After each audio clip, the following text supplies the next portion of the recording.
mi sual ber po min mangai hi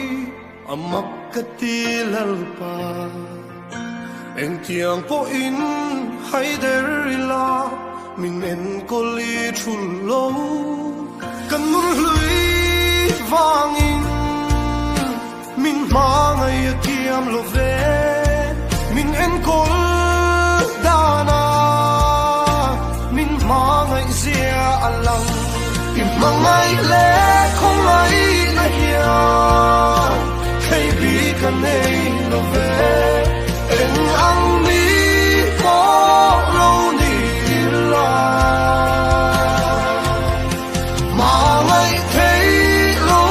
in nei lo kay ang mi sual ver tan mo in ni